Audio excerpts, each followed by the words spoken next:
Muy buenas noches, jóvenes. El día de hoy vamos a hablar acerca del abdomen agudo. El abdomen agudo naturalmente se define por aquel síndrome cuyo síntoma principal es el dolor abdominal.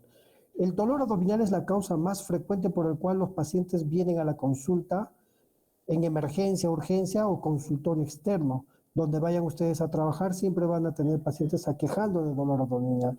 Por eso es muy importante identificar las características del dolor abdominal, el tipo de aparición, si esta fue repentina o progresiva, si persiste en el tiempo, cuál es la intensidad, es poca, mediana o gran intensidad, si esta calma con algún analgésico o alguna posición especial, ya hay que ver las características del dolor, si esta se irradia, si no se irradia, con qué se exacerba, con los alimentos, con ciertas posiciones, la concomitancia y lo más importante, descartar si este dolor abdominal es quirúrgico o no es quirúrgico, porque eso va a determinar si ese paciente viene a la emergencia y vive o no. Para eso veo la etiología.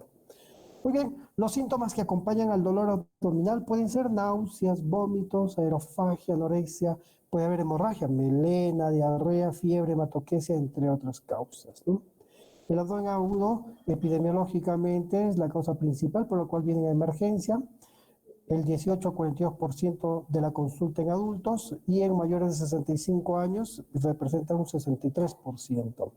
La fisiopatología del dolor abdominal, ya tenemos que recordar que existen fibras nerviosas de tipo A delta y de tipo C, mielínicas y amielínicas respectivamente.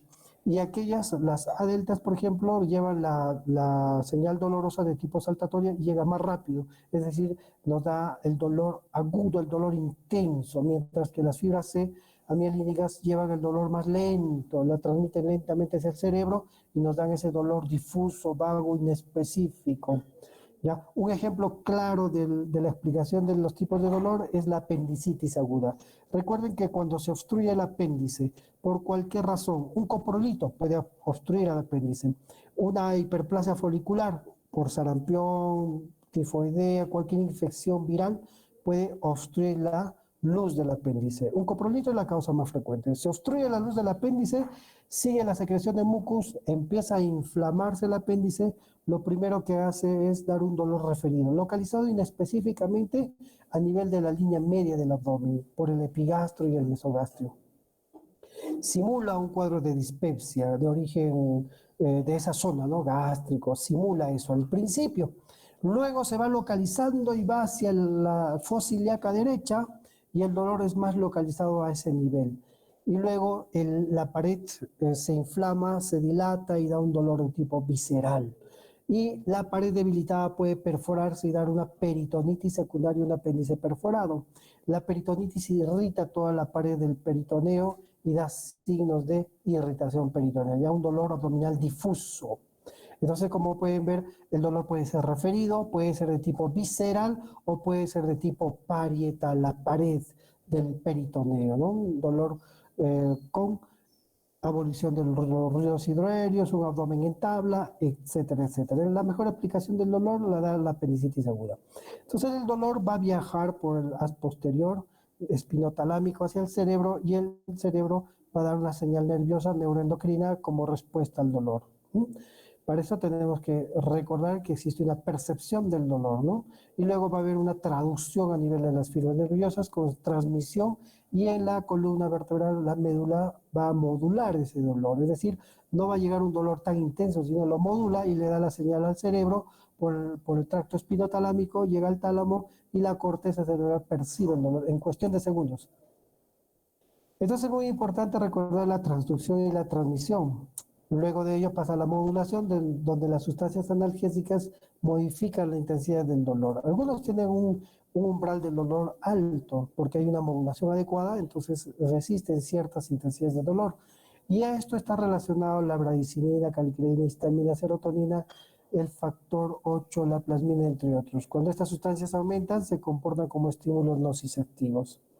Ya, entonces, no solamente recibimos fibras nerviosas de las vísceras comprometidas que dan dolor visceral, sino también de la piel.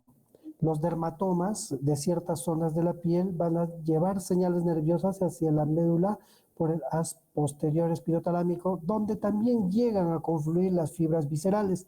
Por eso en ocasiones nos da un dolor referido, lo que vamos a explicar más adelante. La modulación modifica el impulso nervioso del dolor. Ya hemos mencionado esta imagen. Entonces clasificamos el dolor en visceral, somático o parietal y el referido. Visceral cuando hay compromiso de la pared de la víscera. Duele la víscera cuando ésta se distiende, se contrae mucho o irrita la mucosa intestinal o se inflama. Parietal como en la peritonitis cuando hay irritación de la pared y referido cuando el dolor se siente en una zona diferente a la localización de la víscera. Muy bien. Existen vías aferentes viscerales, centros nerviosos superiores, que van a dar respuesta a este dolor, ¿no? El dolor visceral tiene algunas características, se percibe en el abdomen a distancia del órgano afectado, es mal localizado, mal definido, en ocasiones difuso y sordo. Aquí, por ejemplo, vemos, de acuerdo a la localización, el dolor visceral. Número 1, en la imagen superior, el dolor en el epigastrio puede deberse a un problema del estómago, del duodeno, como una gastritis, una úlcera, o problemas de páncreas. Número 2, intestino delgado. Número 3, vejiga, útero, ovarios o recto y ano. El dolor somático parietal, ¿no? es un dolor más bien localizado con relación a la irritación de la pared peritoneal. El dolor referido es un dolor localizado en una zona distante al órgano afectado. ¿Por qué? Porque hay una confluencia a nivel de la médula de fibras que provienen de la piel y de la víscera. En esa zona el intercambio de neuroreceptores y además de sustancias neuroendocrinas hace confundir al cerebro sobre el origen del dolor. Entonces tenemos un dolor con diferente localización. En el número 1, por ejemplo, señalamos el dolor de origen biliar, ¿no? Un dolor localizado cuyo origen está en la vesícula biliar, pero el dolor se siente a nivel de la espalda, en la escápula derecha o en el hombro derecho. A eso habla el dolor referido. El dolor pancreático, que está localizado en la zona del mesogastrio y el epigastrio, puede irradiarse hacia la zona de la espalda, dar un dolor en cinturón. Un dolor frénico, de igual manera, puede doler los hombros, un dolor aórtico en las zonas sacras y raíz del muslo, un dolor urológico, ¿ya? Cuyo origen está en las vías urinarias, puede doler en hipogastrio, la zona anorrectal, incluso los genitales. Este dolor referido, como vemos acá, se debe a la confluencia de las fibras del dermatoma correspondiente y la confluencia de las fibras viscerales. Se confunden ahí, el cerebro entiende que el dolor puede estar en otro lugar. Hay una serie de explicaciones neuroanatómicas para el dolor referido y se puede concluir así, ¿no? Uno puede tener un dolor localizado en el hombro y el origen de estar en la vesícula. Por ejemplo, puede doler una ruptura de vaso con irritación del diafragma y localizarse a nivel de los hombros. Una colecistitis puede dar dolor en la zona del hipocondrio derecho y también en la zona de la escápula derecha, ¿no? Una pancreatitis puede dar un dolor en cinturón y localizarse en la zona lumbar. Un infarto de miocardio, sobre todo en la base del corazón, puede dar un dolor en el epigastrio. Pacientes obesos, hipertensos y diabéticos pueden tener dolor en el epigastrio y ser un infarto de miocardio. Por eso es importante buscar factores de riesgo. Los antecedentes patológicos son muy importantes. Si tú observas un paciente obeso, diabético, hipertenso y encima fuma, debes pensar que podría ser un infarto el dolor de epigastrio. Hazle un electrocardiograma por si acaso, ¿no? Una neumonía basal puede dar dolor en el hipocondrio derecho, dependiendo de si es derecho o izquierdo, ¿no? Una apendicitis aguda simula un dolor en la línea media del abdomen en un principio. Un cálculo en el uréter puede dar dolor localizado o irradiado hacia los genitales y la cara interna del muslo. Una salpingitis, una cistitis frecuente en las damitas puede dar dolor en la zona lumbosacra, ¿ya? Lumbosacra. Muchas veces vienen las mujeres refiriendo dolor en la zona sacra. Me duele en esa zona, doctor. Le hacen un examen radiográfico de los huesos, la parte blanda, su resonancia y no hay nada. Pero indaga sobre el estudio ginecostétrico, si tiene flujo vaginal, etcétera, dolor al tacto, y encuentras una salpingitis, salpingofloritis, una infección de los genitales. genitales. Hay muchas causas de dolor en el abdomen agudo. A nivel intraabdominal, el abdomen es una caja de Pandora. Tenemos, por ejemplo, la inflamación peritoneal, por ejemplo, una perforación, ¿no? De cualquier víscera, estómago, intestino delgado, apéndice, una peritonitis bacteriana espontánea, una diverticulitis aguda, pancreatitis, colecistitis, colangitis, pueden dar dolor. No hemos hablado de la apendicitis, por un dolor localizado en la línea media y luego bien localizado en fosa ilíaca derecha. Una diverticulitis da los dolores de la apendicitis cuando uno comprime, pero localizados al lado izquierdo. Es decir, una apendicitis del lado izquierdo puede tratarse de una diverticulitis. Una pancreatitis da un dolor en epigastrio y irradiado en cinturón. Una colecistitis aguda puede dar dolor en hipocondrio derecho, debajo del reborde costal, con McBurney positivo.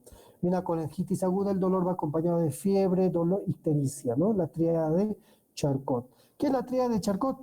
La presencia de fiebre, dolor abdominal e ictericia. A esta triada se agrega dos más: hipotensión arterial y alteración de la conciencia, y hablamos de la pentada de Raynaud, típico en la colangitis aguda. Y la enfermedad inflamatoria pélvica, un dolor localizado en hipogastrio. Otras causas de dolor abdominal: una úlcera péptica puede doler en el epigastrio, una úlcera va a dar un dolor con horario, un dolor tipurente, quemante, que calma con los alimentos. Diferente de una gastritis que empeora con los alimentos. Tiene periodicidad entre comidas. Despierta al paciente entre las 8 y la 1 de la madrugada, porque según el ciclo circadiano de la formación de ácido clorhídrico, a esa hora se forma más ácido. Una enfermedad inflamatoria intestinal va acompañada de dolor a hematoquesia o rectorragia, igual que la colitis. Una esofagitis da dolor con pacientes que tienen reflujo o pirosis, ¿no? Pirosis es la sensación desagradable de la acidez que va por el esófago hasta la boca. Una obstrucción de intestino distiende la víscera y da dolor, igual que la obstrucción de las vías biliares y el cólico renal. Una hepatitis aguda, el hígado no tiene por qué doler, pero si se inflama el hígado, distiende la cápsula que lo envuelve, da dolor. Lo mismo en el Budd-Chiari cuando hay una trombosis de las suprahepáticas. Una pielonefritis, una infección de los riñones, puede dar dolor localizado en la espalda, que va acompañado de fiebre y síntomas de irritación vesicular, igual que los abscesos y la endometritis. Y lo más importante es el embarazo ectópico. Acuérdense, por favor, jóvenes, 3 cosas que no debes creer a una mujer en edad fértil, una mujer joven. 3 cosas. Primero, no debes creer en su edad, no debes creer en la fecha de su última regla y tampoco en su nombre. ¿Ya? A veces llegan a la emergencia acompañados de la mamá por un dolor localizado en el abdomen inferior y le dices: ¿cuándo ha sido la fecha de tu última regla? Ayer, y ha sido normal. Sin embargo, le hacen una prueba de embarazo y está embarazada de 2 meses. ¿Ves? O sea, no le puedes creer la fecha de última regla. Es muy importante sospechar de un embarazo ectópico en una mujer en edad fértil cuando tiene dolor en mi abdomen inferior. Y si hay ginecorragia, con mayor razón. La fecha de última regla es un cliché nada más. Tú tienes que pedirle una beta-HCG cuantitativa para confirmar si está o no embarazada y una ecografía transvaginal. Piensen en embarazo ectópico. Una mujer en edad fértil y que además presente palidez, signos de anemia, podría ser la causa y le podría salvar la vida. Otras causas, trastornos vasculares como el isquemia intestinal, aneurisma de aorta, infartos esplénicos, funcionales, un colon irritable, la dispepsia, la dismotilidad, las gastroenteritis.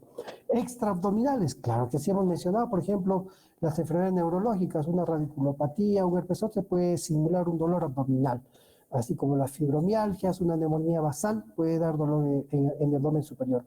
Un infarto de miocardio importante en pacientes obesos, dolor abdominal en el abdomen superior puede ser un infarto de miocardio, sobre todo de base de corazón. Neumotoras en pierna, igual. La uremia, cetoacidosis, la porfiria pueden dar dolor abdominal, así como la enfermedad de Addison. Entonces, el abdomen es una caja de Pandora. Todo dolor abdominal debe ir acompañado concomitantemente de otros signos y síntomas, y la sospecha clínica me permitirá a mí hacer el abordaje con los exámenes auxiliares para confirmar mi diagnóstico y en muy raras ocasiones corregir el diagnóstico. Entonces la etiología es muy importante, ¿no? A la cabeza, el dolor abdominal más frecuente se debe a apendicitis y es la causa más frecuente por la cual los pacientes llegan a la emergencia y son sometidos a intervenciones quirúrgicas. Entonces se estudia muy bien apendicitis aguda. El grupo etario es muy importante, ¿no? Recién nacido 1 año, el cólico intestinal va a la cabeza, 2 a 5 años la gastroenteritis, luego la apendicitis, 6 a 11 años gastroenteritis, apendicitis y la constipación, de 12 a más apendicitis aguda a la cabeza. El enfoque diagnóstico del paciente con abdomen va a la cabeza desde una buena historia clínica, un buen examen físico y los exámenes auxiliares o pruebas complementarias que confirman el diagnóstico, ¿no? Para no pedir todo, primero hay que hacer una buena historia clínica. Siempre hay que indagar sobre las características del dolor, ¿no? La edad, sexo, antecedentes personales, quirúrgicos, cómo está el dolor, localización, inicio, tipo de dolor, intensidad, cronología y factores que alivian o agravan, síntomas asociados y factores de riesgo. Vean esta imagen, ahí vemos a un noble caballero, a Adán, y al costado a Eva, quien le está haciendo pecar, pidiéndole que muerda la manzana, ¿no? El noble caballero dice, no, no voy a pecar, pero al final peca, ¿no? Alicia peca. Alicia peca es el acrónimo que nos permite evaluar las características del dolor. A de aparición, L de localización y de intensidad, C de características y de irradiación, A de asociación. La periodicidad, la evolución, concomitancias, alivia con, duración, origen, relacionadas a y aumenta con. Todas esas características del dolor debemos investigar cuando uno entrevista a un paciente por dolor abdominal. El dolor puede ser intenso, puede ser ondulante, puede ser continuo. Hay muchas características de dolor. El examen físico es muy importante, una inspección, auscultación, palpación y percusión son muy importantes, ¿no? Las maniobras para buscar dolor también, como la maniobra de Carnet para radiculopatías. Los cuadrantes también me permiten localizar el dolor de acuerdo a la víscera que está comprometida. La palpación superficial, también la profunda, me permite identificar masas, tumoraciones, visceromegalias o palpitaciones. El síndrome de Murphy es muy importante, consiste en comprimir el punto cístico, y el punto cístico está localizado por debajo del reborde costal, el cruce del reborde costal con una línea imaginaria que va desde la línea axilar anterior hacia el ombligo, ¿no? Comprimen esa zona, hago gancho, y si el dolor provoca parar la respiración del paciente, Murphy positivo, problema de la vesícula biliar. La apendicitis aguda, como les había dicho, a la cabeza es la causa más frecuente de dolor. Entonces recordemos algunos puntos. McBurney. Semiológicamente se traza una línea imaginaria del ombligo a la espina ilíaca anterosuperior, se divide en tercios, los 2 tercios internos con el tercio externo dan un punto. Comprimo en ese punto. Si hay dolor, naturalmente hablo de apendicitis aguda. El punto de lance entre las 2 espinas anterosuperiores tras una línea imaginaria y los tercios, ¿no? El tercio derecho con los 2 tercios del lado izquierdo. El signo de Robson, comprimo el abdomen del lado izquierdo, distiendo el colon, llevo el aire hacia el ciego, distiendo y da dolor, Robson positivo. Dunphy va acompañado de dolor en el punto de McBurney cuando el paciente tose. El psoas, en el cúbito lateral izquierdo, se hiperextiende el miembro inferior derecho hacia la parte posterior y hay dolor en el punto de McBurney. El obturador lo mismo con rotación interna, hay irritación del músculo obturador. Bloomberg, compresión y descompresión brusca del punto de McBurney y apendicitis aguda. Lo mismo recordemos el signo de Summer y el obturador. El signo de Aarón con sensación de dolor en epigastrio en la región precondial con la presión en el punto de McBurney. Y así, hay un sinfín de signos que dentro de todo lo más importante es el de McBurney para descartar si el paciente tiene apendicitis aguda, ¿no? Chutror, Rob, con contractura del músculo, desviación del ombligo, etc. Y el páncreas, ¿cómo lo evalúo? Con varios puntos dolorosos, como el Orlowski, donde trazo 2 líneas imaginarias que van del punto medio entre la espina ilíaca y el pubis, cruce hacia el acromo y las líneas y me da el punto doloroso del páncreas. De Jardín, ¿no? Entonces, complementamos el examen físico y la anamnesis con los exámenes complementarios, ¿no? Un hemograma, hemoglobina, grupo factor, perfil de coagulación, glucosa, urea, creatinina, vemos la milasa y la lipasa para ver si hay pancreatitis o no. En una pancreatitis segura, la milasa y la lipasa se elevan 2 veces su valor normal. Un electrolito, examen de orina. Nunca se olviden beta-HCG en mujeres en edad fértil, por favor. La radiografía simple de abdomen para ver si hay o no aire dentro de la cavidad abdominal o distensión de asas intestinales. La ecografía para ver si hay cálculos, problemas en viabilidad renal o ginecológicas. Tomografía y un electrocardiograma. ¿Ven esta radiografía? con compromiso de la base de emisores del lado izquierdo, ¿no? Da dolor abdominal. Acá distensión de las asas intestinales por obstrucción con nivel hidroaéreo. Y aquí vemos igual una distensión de asas intestinales que corresponde a una obstrucción de intestino grueso. Esta ecografía, pared de la vesícula con pared engrosada, más de 4 milímetros, una colecistitis aguda. Esta tomografía nos evalúa el páncreas, donde la flecha señala un aumento de volumen con colecciones de líquido en el páncreas. Entonces, la prueba de laboratorio no reemplazan la anamnesis. El interrogatorio y el examen físico nos dan el 80% del diagnóstico. ¿Y qué hacen los exámenes auxiliares? Solo confirman tu sospecha diagnóstica, ¿no? Recuerden siempre, mujer en edad fértil piensa, puede ser un embarazo ectópico. Ancianos, puede no haber dolor abdominal, entonces hay que, tanto en el psiquiátrico como en el anciano, hacer una buena anamnesis y un buen examen físico. Lo mismo en los inmunosuprimidos, suele no haber dolor abdominal, son casos especiales, ¿no? En el ancianito ahí, si hay dolor, puede ser una cosa muy crítica, algo muy grave. Los psiquiátricos a veces simulan dolor o a veces esconden el dolor. Ahí vemos un galán al lado derecho, luego de contraer el VIH, su imagen cambió a un paciente muy delgado. Tenga mucho cuidado con el VIH, ¿no? Muy bien, definir la conducta terapéutica inmediata. Inmediatamente hago el diagnóstico, sospecho, manejo el dolor. Tengo que calmar el dolor. Antiguamente se decía, no, le des analgésicos, van a cubrir el dolor. No, pues. Si ya tienes la sospecha, la escribes en la historia y dices, podría ser apendicitis de una. Calmas el dolor, la ecografía, la tomografía confirma el diagnóstico y el paciente entra a sala de operaciones. El manejo es muy importante. NPO, una vía endovenosa, antibióticos si sospechas de un problema infeccioso, analgésicos, según el diagnóstico definitivo, ¿no? O sea, hay que priorizar el caso si este es médico o es quirúrgico.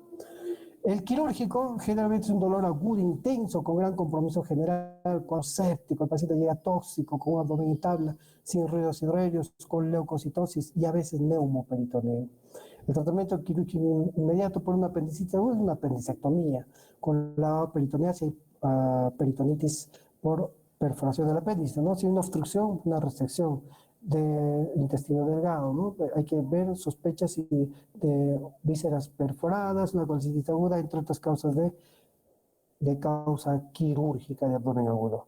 Muy bien, chicos lindos. En la próxima sesión exclusivamente nos vamos a dedicar a resolver las dudas que tengan respecto al tema. Vamos a resolver exclusivamente las preguntas respecto al tema, ¿ya? Muchas gracias.